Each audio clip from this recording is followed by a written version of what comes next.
Hello everyone, আমরা গত দুইটা ভিডিওতে বা তিনটা ভিডিওতে আমরা দেখতে পেরেছি যে ওয়াইটিসি স্পিকিং পার্ট 1 এর অর্থাৎ পার্ট 1 এর যে কোর বিষয়গুলো অর্থাৎ আমরা লাস্ট ভিডিওতে দেখছি এডুকেশন এবং সিটি রিলেটেড যে কোয়েশনগুলো করে থাকে সেই কোয়েশনগুলো। আজকে ভিডিওতে আমরা বাকি কোয়েশনগুলো অর্থাৎ পার্ট 1 এর যে বাকি কোয়েশনগুলো আছে সেগুলো আসলে দেখার চেষ্টা করব এবং সেগুলো নিয়ে আলোচনা করব। আসুন দেখা যাক আমরা আসলে পরবর্তী কোয়েশনগুলো কি। পরবর্তী কোয়েশনগুলো শুরু করার আগে আসলে আমি দুইটা কোয়েশনের আনসার দিয়ে শুরু করতে চাই, যেগুলো কমন কোয়েশন, সবচেয়ে বেশি হাই ডিমান্ডেবল এবং সবচেয়ে বেশি করে থাকে ফ্রিকুয়েন্টলি যে কোয়েশনগুলো করে থাকে অনেক সময় দেখা যায় যে what is the meaning of OIETC. ওয়াইটিসির মিনিংটা কি? So OIETC Oxford International English টেস্টটা, এটা সবাই জানার আছে। তোমরা যদি কারণ যদি না জানা থাকে তাহলে আসলে এটা লিখে রাখতে পারো বা এটা মুখস্থ করতে পারো। তারপরে এই কোয়েশনটা আসলে ডিফারেন্ট অ্যাঙ্গেলে করে থাকে। Why did you choose ওয়াইটিসি exam? এটা না বলে হয়তো ভিন্নভাবে বলতে পারো যে why not IELTS exam? Why actually you choose ওয়াইটিসি exam instead of IELTS, TOEFL and other exam? অন্য এক্সামের চাইতে কেন তুমি ওয়াইটিসি এক্সামটা চুজ করলা? কেন তুমি ওয়াইটিসি এক্সাম চুজ করলা? ওয়াইটিসি তুমি কেন অন্য কোনো এক্সাম চুজ করলা, শুধু ওয়াইটিসিটা চুজ করলা? এরকম বিভিন্ন অ্যাঙ্গেলে কোয়েশন করবে, বাট এই কোয়েশনগুলোর আনসার কিন্তু একটাই। এই কোয়েশনটাই আনসার বিভিন্ন অ্যাঙ্গেলে করতে পারে, যে জাস্ট এক্সামিনার জানতে চাইতে পারে, চেষ্টা করতে পারে, যে জাস্ট ফিগার আউট, তোমাকে চেষ্টা করতে পারে বা একটু তোমাকে জ্বালাই করতে চাইবে যে না আসলে কি তোমাকে যদি একটু ডিফারেন্ট অ্যাঙ্গেলে বা একটু ডিফারেন্ট ভাবে যদি কোনো কোয়েশন করি তাহলে সেই কোয়েশনের আনসারটা কি তুমি দিতে পারো? তুমি কি আসলে বুঝো ইংলিশটা, কি আসলে বুঝো?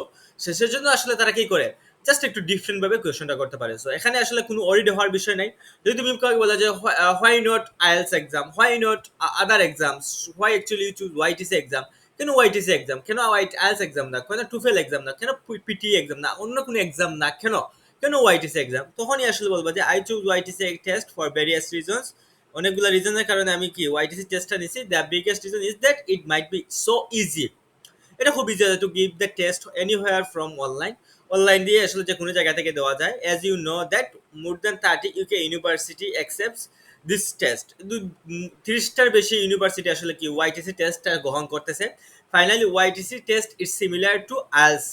সো ওয়াইটিসি টেস্টটা কি সিমিলার, আইএলস এর মতো similar. So for this reason I choose ওয়াইটিসি exam. এই জন্যই আসলে আমি কি করছি, ওয়াইটিসি এক্সামটা চুজ করছি। যাই হোক, পরের কোয়েশনটা কি? তাহলে আমরা এখন শুরু করি যে বাকি কোয়েশন, অর্থাৎ লেজার অ্যাক্টিভিটি, হবি রিলেটেড কোয়েশন গুলো। অর্থাৎ হবি বলতে পারো অথবা লেজার অ্যাক্টিভিটি বলতে পারো, যে কোনো একটা বললে। হবি বললেও তুমি সেম জিনিস দিয়ে চালানো যায়, কোয়াইট সিমিলার জিনিস। হবি হতে পারে তুমি বলতে পারো গার্ডেনিং, তারপর বলবে যে গার্ডেনিং কেন তোমার পছন্দ। সো এই জিনিসগুলো আসলে তোমরা নিজ থেকে চেষ্টা করবে। আমি এত বেশি দিতেছি না, বেশি দিলে আসলে দেখা যাবে যে পরবর্তীতে তোমরা বই পেয়ে যাচ্ছ। সো এগুলো আসলে লেস কমন, একবারে কমন, মানে 100 জনের মধ্যে 2-1 জনকে করলে করতে পারে। So tell me about your hobby. Hobby বলে তুমি বলবা যে গার্ডেনিং করো। I love to do gardening. Why actually you love to do gardening? Gardening because I think doing gardening is a very fashionable job in my local area. Although তুমি বলতে পারো যে I really love to do gardening because of a number of reasons. অনেকগুলো রিজনের কারণে। প্রথম reason হচ্ছে যে it is quite easy for me to do gardening. Secondly, my father as well as my grandfather also love to do gardening. So I used to do gardening from my childhood. আমি ছোটবেলা থেকে আসলে gardening করে অভ্যস্ত। এই জন্য তুমি gardening করতে পারো। অথবা তুমি বলতে পারো যে gardening is quite trendy passion nowadays. এটা ট্রেন্ডি প্যাশন, বর্তমানে একটা ট্রেন্ডি প্যাশনের জন্য আসলে আমি গার্ডেনিং করি। সো তারপরে কোয়েশনটা হচ্ছে what do you like to do in your leisure time? এই কোয়েশনটা কিন্তু বিভিন্নভাবে কোয়েশন করলে, এই কোয়েশনের উপর ভিত্তি করে কিন্তু তোমার পরবর্তী কোয়েশনগুলো হবে। এখন যদি তুমি বলো যে I love to do a number of things in my leisure time, I really love to do, I use to watch TV program, surfing internet, অথবা বলতে পারো রিডিং বুক। তখন বলতে সার্ফিং ইন্টারনেট বলো, তখন বলবে যে তুমি সার্ফিং ইন্টারনেটে কি করো? তুমি বললে যে ইন্টারনেটে তুমি সোশ্যাল মিডিয়া ইউজ করো। তারপর বিভিন্ন ধরনের কোয়েশন করবে সোশ্যাল মিডিয়া রিলেটেড। এখন তারপরে তুমি যদি বলো যে টিভি শো, তুমি ওয়াচিং টিভি শো করো, তাহলে দেখা যাবে যে তুমি কোন ধরনের টিভি শো পছন্দ করো, কেন তুমি এই ধরনের টিভি শো পছন্দ করো, এই রিলেটেড কোয়েশনগুলো করবে। এখন আমাদের অনেকেই আসলে আমাদের কি যে আসলে ভয় পায় যে বিভিন্ন একটু যদি ডিফারেন্ট অ্যাঙ্গেলে কোয়েশন করে, বা একটু যদি আমি আগেই বললাম যেটা একটু যদি আউট অফ দ্য মানে আউট অফ দ্য বক্স, মানে আমাদের সামান্য আসলে ধারণার বাইরে যদি কোনো কোয়েশন করে থাকে, সেক্ষেত্রে দেখা যায় যে আসলে আমরা পরবর্তীতে আনসার করতে পারতেছি না বা আমার আসলে ভয় পেয়ে যাই। সেজন্য আমার সাজেশন হবে যে তোমরা এই জিনিসটা ফলো করা, অর্থাৎ এই ফরম্যাটটা ফলো করলে তোমাকে এর বাড়ার কোনো কোয়েশন যাবে না, অর্থাৎ এই কোয়েশনগুলোই তোমাকে মোস্ট প্রবাবলি করে থাকবে। সো প্রথম কোয়েশনটা হচ্ছে তুমি লেজার টাইমে কি করো? যে তুমি যদি লেজার টাইমে বলো যে আমি রিডিং বুক করি, so if I get free time I usually like to read book. This is because it helps me to know unknown things. আমাকে unknown things জানতে সাহায্য করে. Moreover, it is to develop my knowledge any and many more. এবং অন্য কিছু। তারপর হচ্ছে which types of book do you love to read. এখন যদি তুমি রিডিং বুক বলো তাহলে তোমাকে এই কোয়েশনটা বলবে। আমি যেটা আগে ক্লিয়ার করে নিতেছি। এখন যদি তুমি বলো যে আমি লেজার টাইমে কি ওয়াচিং টিভি প্রোগ্রাম দেখতে পছন্দ করি, তখন দেখা যাবে তোমাকে কোন ধরনের which type of TV program do you like to watch, অর্থাৎ তুমি কোন ধরনের টিভি প্রোগ্রাম দেখতে তুমি পছন্দ করো, এই রিলেটেড কোয়েশ্চেনগুলো করবে। এখন তুমি যদি বলো আমি ইন্টারনেট ইউজ করতে পছন্দ করি, I love two scrolling internet if I get free time, তখন দেখা যাবে যে তোমাকে ইন্টারনেট রিলেটেড কোয়েশ্চেনগুলো করতেছে। বা সোশ্যাল মিডিয়া, তুমি যখন বলো যে ইন্টারনেট সোশ্যাল মিডিয়া ফেসবুক, তখন বলবে যে Facebook do usually communicate with your friends via Facebook, ফেসবুকের মাধ্যমে কি তুমি তোমার বন্ধুদের সাথে যোগাযোগ করো, অথবা বিভিন্নভাবে ফেসবুক রিলেটেড অথবা সোশ্যাল মিডিয়া রিলেটেড বা ইউটিউব, এরকম একটা কোয়েশ্চেন করবে।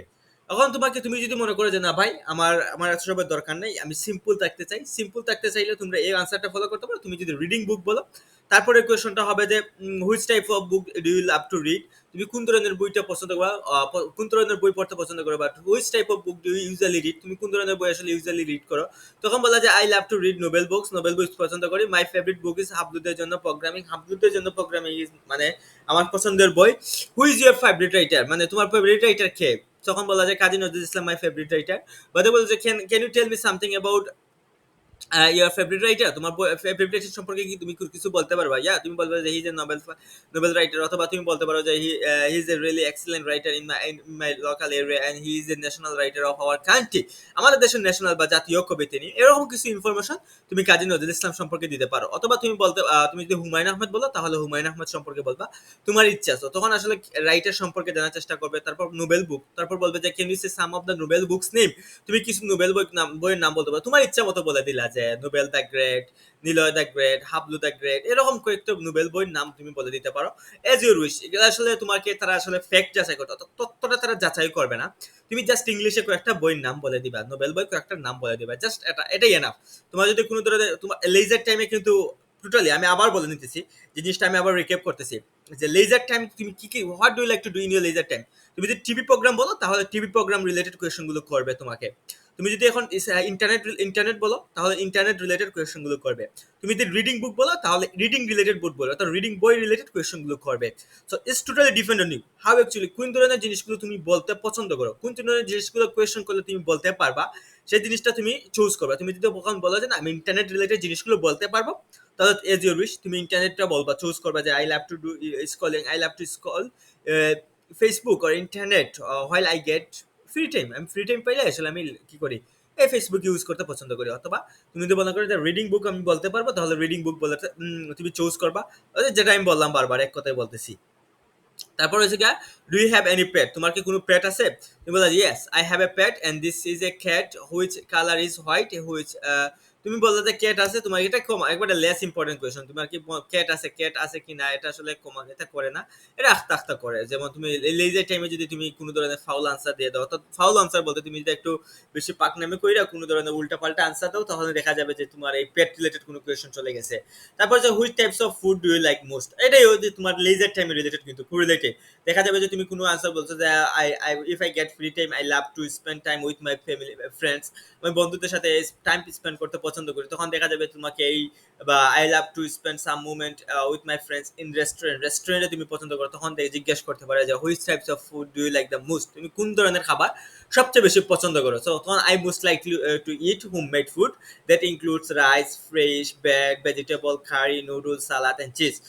সো তারপরে কোয়েশনটা হইতেছে যে what is your ideal job, তুমি যদি জব বলো যে না আমি বর্তমানে কি করতেছি, স্টুডেন্ট আমি আমি কি আমি ডুইং জব, আমি জব করতেছি, বা আমি কারেন্টলি আমি প্রফেশন টিচিং প্রফেশন করতেছি, এরকম কিছু যদি তুমি জব রিলেটেড কিছু বলো, তাহলে এই জব রিলেটেড কোয়েশ্চেন গুলো করবে। যেমন what my ideal job is teaching, মানে what is your ideal job, অর্থাৎ জব রিলেটেড না থাকলেও অনেক সময় দেখা যায় যে জব রিলেটেড কোয়েশ্চেন গুলো করতেছে। যে তুমি গ্রাজুয়েশন কমপ্লিট করে বলতেছো যে তুমি চাকরি করবে, তাহলে তোমার আইডল জবটা কি, তখনই আসলে এই কোয়েশনটা আসে যে what is your ideal job. তুমি বলতে পারো টিচিং, বা তোমার ইচ্ছা মতো তুমি যদি এখন বলতে পারো, তুমি অন্য কোনো কিছু বলতে পারো। তারপর হচ্ছে why do you like this job, তুমি কেন টিচিং প্রফেশনটা পছন্দ করো, তুমি কেন টিচিং প্রফেশন পছন্দ করো, এখানে কয়েকটা রিজন বলতে পারো যে I like this job because, কারণ হইতেছে an idol teacher is the Artisan of building a nation, একটা দেশ গড়ার জন্য আসলে আইডল টিচারই তো গুরুত্বপূর্ণ। Teacher intelligence labour is an invaluable resource of the nation.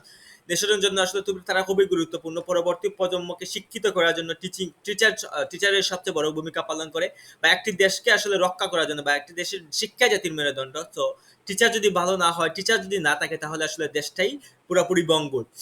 Is it sunny day in your country? তোমার দেশে কি সানি ডে? এটা সিটি রিলেটেড কোয়েশন।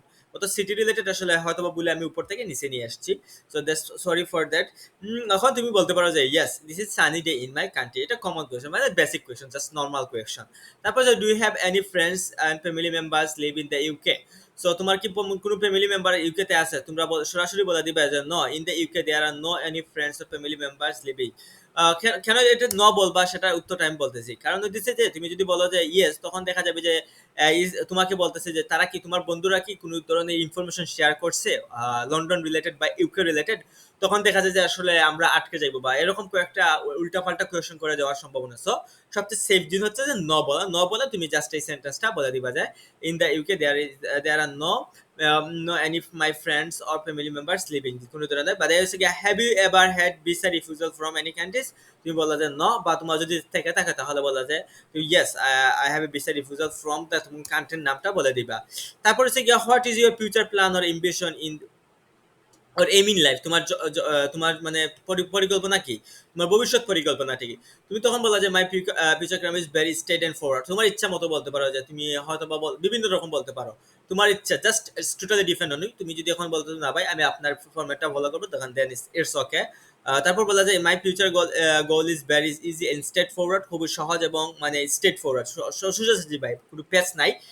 মানে first of all I want to go to the UK. আমি UK যাইতে চাই, complete my post graduation, এবং হ্যাঁ there I would be, it would be challenging. এটা চ্যালেঞ্জিং হতে পারে, but I have to go with my full strength and faith. এটা যদিও চ্যালেঞ্জিং হতে পারে, বাট আমি যেতে হবে সেখানে আমার ফুল শক্তি এবং বিশ্বাস নিয়ে। After completing post graduation here, আমি এখানে গ্রাজুয়েশন শেষ করার পর I will come back my country whom and I will be involved with job. আমি জবের সাথে সম্পৃক্ত হব। It might be go easy to get job in my country because UK graduate is so valuable. UK গ্রাজুয়েশনটা কি সবচেয়ে অনেক valuable in my country and well known also. মানে এটা আসলে আমার কাছে অনেক সহজ হয়ে যাবে। আমি যদি ইউকে গ্রাজুয়েশনটা যদি আমি ইউকেতে কমপ্লিট করি, তাহলে দেখা যাবে যে আমার দেশে এসে আসলে খুব সহজে একটা জব পেয়ে যাচ্ছি। তো সেজন্য এবং শেষে আসলে আমি আসলে কি একটা জব করবো। After completing my post graduation when I will start my professional life in বাংলাদেশে যখন আমি প্রফেশনাল লাইফটা শুরু করব, I will get my expected salary and I want to be a head business development of a company. আমি একজন head business development, একটা কোম্পানির হেড বিজনেস ডেভেলপার হতে চাই। সো এই হইতেছে আমাদের পার্ট 1 রিলেটেড কোয়েশনগুলো। সো পার্ট 1 রিলেটেড কোয়েশনগুলো আসলে আর যদি কোনো কোয়েশন থাকে, আমার কাছে লাগে যে আর কোনো কোয়েশন নাই। সো এই কোয়েশনগুলো আসলে ঘুরিয়ে ফিরিয়ে করতে পারে। তারপরে আরো কয়েকটা কোয়েশন আমি যেগুলো আসলে আমি ডিসক্রাইব করার সময় যে কোয়েশনগুলো আমি বলার চেষ্টা করছি সেগুলো নিয়ে বলছি।